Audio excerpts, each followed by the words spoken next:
অসুবিধা রয়েছে, ত্রুটি রয়েছে। তো এই হিসাবে যদি আমি তাকাই যে জন্মের পর থেকে আমার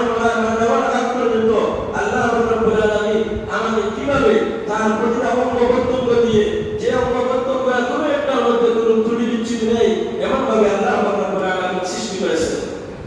আল্লাহ রাব্বুল আলামিন কোরআন কারীমের মধ্যে বলেন,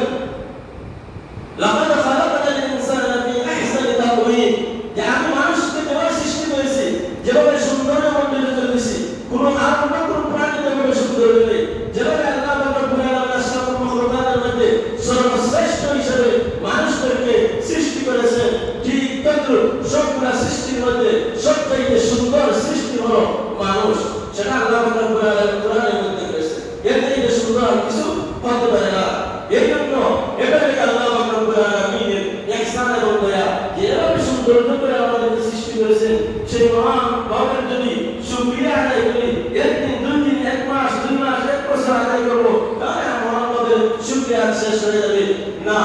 আল্লাহ রাব্বুল আলামিনের শুকরিয়া সারা জীবন সর্ব অবস্থায় যদি আমরা করে থাকি, এরপরে মহান রব্বুল আলামিনের কিঞ্চিত পরিমাণও হক আদায় হলো, শুকরিয়া আদায় আল্লাহ বলেছেন যে তুমি আমার শুকরিয়া আদায় করো, আমার কৃতজ্ঞতা আদায় করো।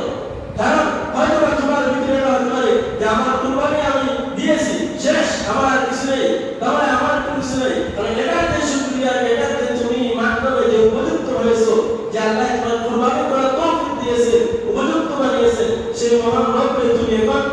দেখতে পাচ্ছ না, বলে সেই মহান রব্বুল আলামিনের কৃতজ্ঞতা আদায় করছো না, সেই মহান রবের শুকরিয়া আদায় করতে পারছো না। এই জন্য এটা শিক্ষা দিয়েছেন আল্লাহ যে ইবাদত বন্দেগী করো, ফরজ করো, আর যাকাত আদায় করো, কুরবানি করো, প্রতিটা করো, ইবাদতের উপরে তুমি আল্লাহ রাব্বুল আলামিনের শুকরিয়া আদায় করো, কৃতজ্ঞতা আদায় করো। তাহলে আল্লাহ রাব্বুল আলামিন তোমার প্রতি আরো দয়া এবং ইহসান এবং আল্লাহ যা কিছু করা তোমার উপরে সবগুলো আল্লাহ তোমার উপরে যেগুলো প্রয়োজন সেগুলো আল্লাহ দিবেন। আর যদি আল্লাহ রাব্বুল আলামিন এর শুকর করো, শুকরিয়া আদায় করো, কৃতজ্ঞতা আদায় করো না,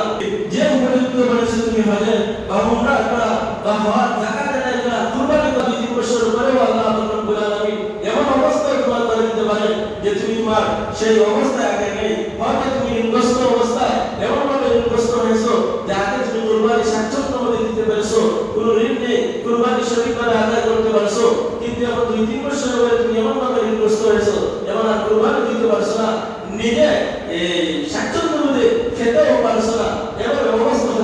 হয়ে যেতে পারে। এই জন্য সর্ব অবস্থায় মহান রবের শুকরিয়া আদায় করতে হবে। সর্ব অবস্থায় আল্লাহ রাব্বুল আলামিন যে অবস্থায় দেখানো চলেছেন, সেই অবস্থায় আল্লাহ রাব্বুল আলামিনের শুকরিয়া এবং কৃতজ্ঞতা আদায়